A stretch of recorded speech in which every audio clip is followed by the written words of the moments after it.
कहने लगे हैं ससुराल जब आया है तो रुक्मिणी भी सोचने लगी है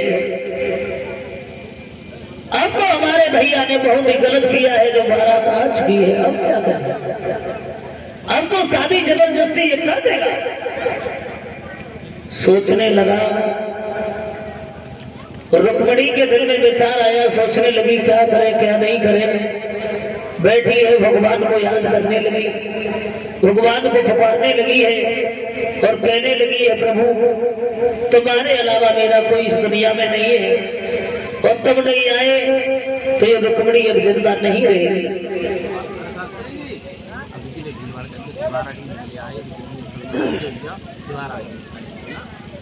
सभी ग्रामवासी ध्यान दें, जो ये फरुखाबाद लोकसभा प्रत्याशी डॉक्टर श्रीमान नवल किशोर साहब थे, उनके भाई डॉक्टर अभिषेक साहब और राकेश यादव जो पूर्व जिला पंचायत सदस्य हैं, आप लोगों के समक्ष पधारने वाले हैं। बता रहे हैं कि सिवाड़ा आ चुके हैं। जहां भी आवाज पहुंच रही हो सारे गांव से विनम्र निवेदन है हमारा कि बारी से बारी संख्या में आए और सम्मान करें आकर।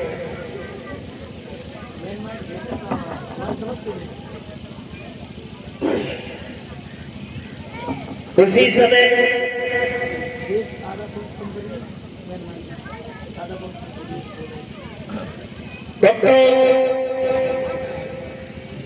रुक्मिणी भगवान कन्हैया को पुकारने लगी है, कहने लगी श्याम सुंदर अब तुम्हारे अलावा मेरा कोई नहीं है, क्योंकि बारात आ चुकी है, ससुराल आ चुका है।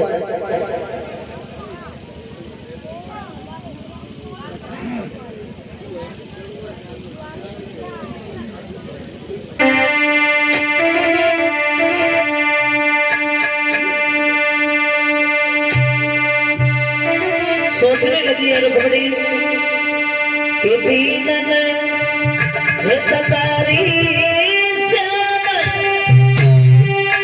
कन्हैया तो माता पर मेरा लगाई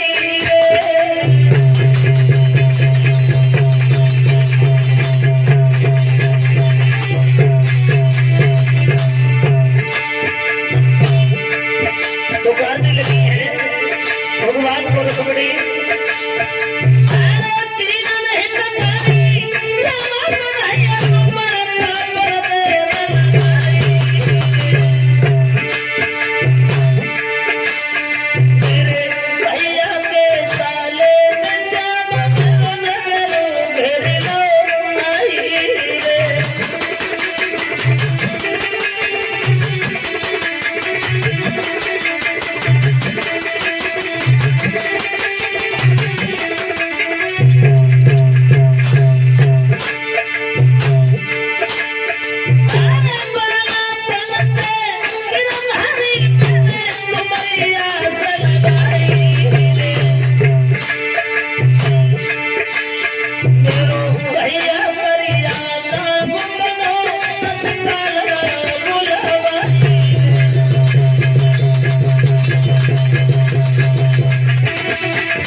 कहने लगी है प्रभु तुम्हारे अलावा मेरा कोई नहीं है और जब तुम नहीं आए तो रुक्मिणी ससुराल के साथ में शादी नहीं करेगी, मरना कबूल है, मर जाएगी।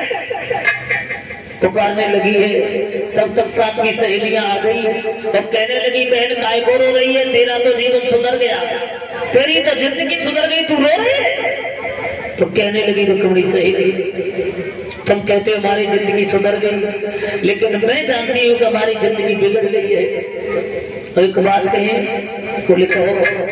कहने लगी रुक्मिणी चाहे कुछ भी हो जाए शादी करेंगे तो भगवान कन्हैया के साथ में शादी करेंगे, क्योंकि मैंने जीवन से उनकी तपस्या की है, उनका गुणगान किया है, मैंने पति माना है। लेकिन भगवान कन्हैया के साथ में विवाह नहीं हुआ तो तुम देख लेना ससुराल के साथ शादी नहीं करेगी, चाहे कुछ भी हो जाए, मरना कबूल है। और कहने लगी रुक्मिणी, सहेली बहन अपने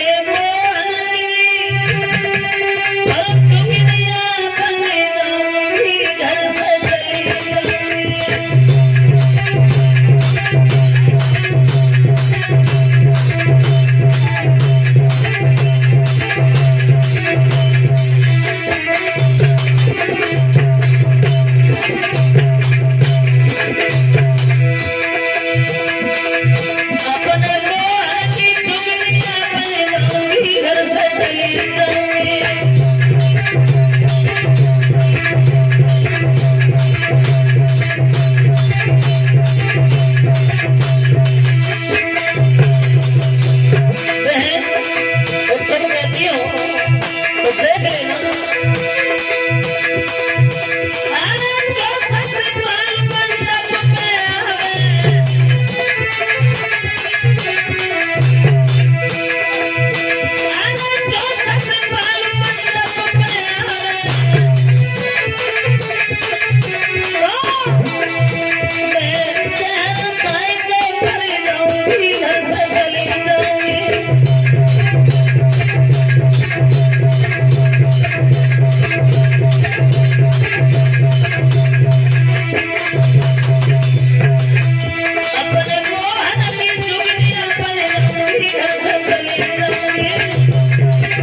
जिंदगी सुधर गई, लेकिन हमें बताए मेरी जिंदगी सुधरी नहीं है, मेरी जिंदगी बिगड़ गई।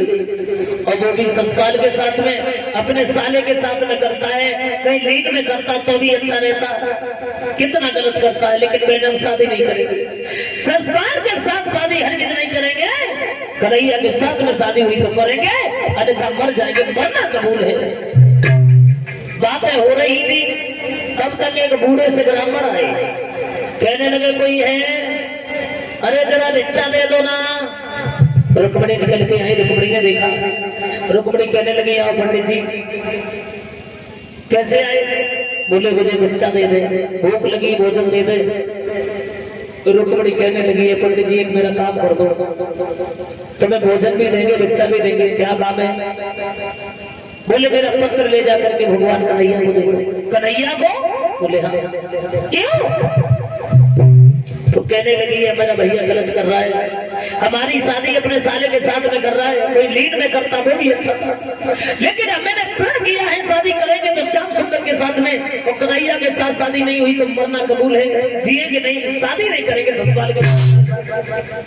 पंडित जी कहने लगे ससुराल के साथ शादी नहीं करेंगे, तो एक बात हमें एक ये बता दे कि तूने कन्हैया को देखा कहाँ? तो कहने लगी मैंने देखा है। कहाँ देखा? बोले देखा है। बोले जब वो आए नहीं है तो कहाँ देखा? तो कहने लगी रुक्मिणी ब्राह्मण देव कि मैंने सपने और श्याम को देखो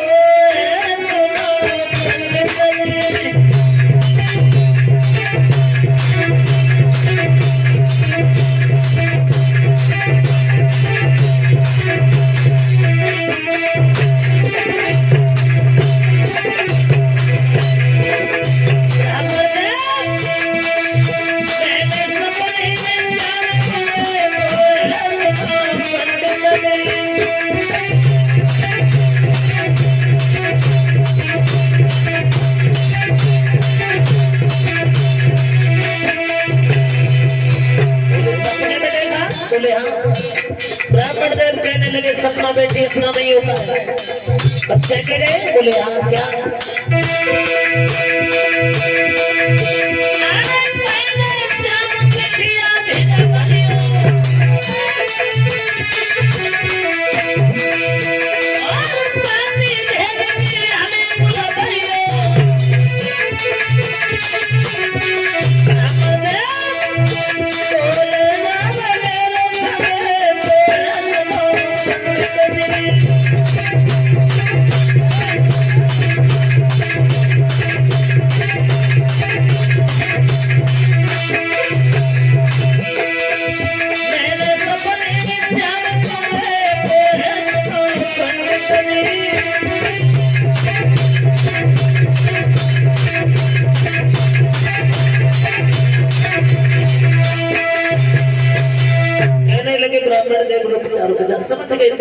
बात क्या कहना चाह रही है? कहा है तेरा पद? बोले आए। कहने लगे बूढ़े से ब्राह्मण कि मेरे शरीर पर वृद्धावस्था है, बुढ़ापा है, लेकिन एक बात हमें ये बता दे तो द्वारका यहाँ तो है नहीं, कितनी कोस दूर द्वारका है, वहां कैसे पहुंचेंगे? क्योंकि हमारे शरीर पर वृद्धावस्था है, बुढ़ापा है, कहीं रास्ते में हिलने होगी, फिर क्या करेंगे? रुक्मिणी कहने लगी पंडित जी चाहे कुछ भी करो, लेकिन मेरा प्रेम पत्र लेकर के नहीं गए कन्हैया के पास में तो तुम्हारे सामने में कटारी मार के मर जाऊं। पंडित जी कहने लगे मरे खाए तेरा पत्र निकाल के दिया, भोजन भी मांग दिया और कहा है तुम्हें भूख लगे तो ये भोजन कर ले। बूढ़े से ब्राह्मण वो पत्र लेकर के चले हैं और जेठ की दोपहरी है, जब धीरे धीरे आगे बढ़े हैं, सोचने लगे द्वारका यहाँ तो है नहीं, काफी दूर है द्वारका, कैसे पहुंचेंगे? भगवान का गुणगान करते हुए आगे बढ़े हैं। एक बाग पड़ा, बहुत सुंदर बाग है, बाग के किनारे एक पीपल का वृक्ष है, सुंदर छाया देखी है ब्राह्मण देव ने तो रुका नहीं गया, पंडित जी ने वहीं आसन लगा दिया। सोचने लगे चलना तो है ये, लेकिन ये जेठ की दोपहरी है और धूप पड़ी हुई है, थोड़ा आराम कर लेते हैं। तो कहने लगे बूढ़े से ब्राह्मण, सोचने लगे मन में अरे दोपहरी बिलमाए ले। ब्राह्मण देव ने सोचा दोपहरी बिलमाए ले और जाई बगिया में दोपहरी बिलमाए।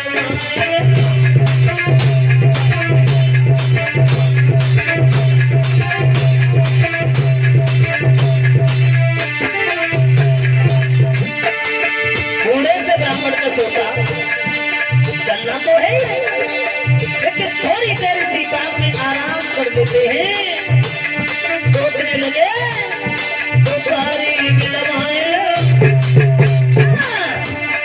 दोपहरी बिलमाए, चाय बगिया में दोपहरी बिलमाए।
ब्राह्मण ने सोचा यही दोपहरी थोड़ी देर काट लेते हैं, कितनी सुंदर छाया है, पैदल तो चला नहीं जाता और कहां तक चलेंगे?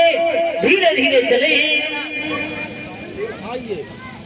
भगवान का गुणगान करते हुए आगे बढ़े।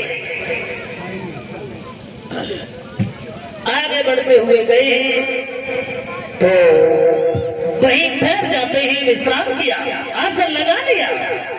थोड़ी देर के बाद में वो ब्राह्मण देव सो गए। जब सो गए भगवान कन्हैया ने योग शक्ति के द्वारा देखा जो बूढ़े से ब्राह्मण रुक्मिणी का पत्र लेकर के आ रहे थे वो तो रास्ता ही में सो गए और ऐसे ही ये सोते रहे तो पता नहीं कब तक आ पाएंगे और तब तक शादी हो जाएगी, रुक्मिणी चली जाएगी। योग शक्ति के द्वारा बूढ़े से ब्राह्मण को उस बाग से उठवा के और द्वारका के पास में एक समीप बाग था, उसमें लिटा लिया। आंखें खोली पंडित जी की, सोचने लगे बाजी वाह, हम कहाँ थे और सोते ही सोते कहाँ आ गए। इतना सुंदर बाग और ये नगर इतना सुंदर। आगे बढ़े बूढ़े से ब्राह्मण, और जब आगे बढ़े हैं तो एक ग्वाला बनाया, कहने लगे भैया ये कौन सा नगर है? बोले द्वारका छे। द्वारका छे? बोले हाँ। कहने लगे हमें उस द्वारका में जाना है जिसमें भगवान कन्हैया रहते हैं। बोले भगवान कन्हैया छे? तो बूढ़े से ब्राह्मण सोचने लगे द्वारका छे, भगवान कन्हैया छे। सर पे हाथ रखा और बैठ गए, सोचने लगे बारे बाबा रुक्मिणी ने पता नहीं कौन से जन्म के हमसे दाव निकाले। द्वारका उछे, भगवान कन्हैया उछे, कौन सी द्वारका में कौन से कन्हैया के पास बैठे। ग्वाला कहने लगा ब्राह्मण दे क्या बात है? बोले बात ये है कि द्वारका छे है, भगवान कन्हैया भी छे। बोले नहीं, एक ही द्वारका है और इसी में भगवान कन्हैया रहते हैं। आपके यहाँ बोला जाता है और हमारे यहाँ छे बोला जाता है। द्वारका छे नहीं है, वो भगवान छे, तुम चले जाओ। तो कहने लगे हैं बूढ़े से ब्राह्मण तो हमें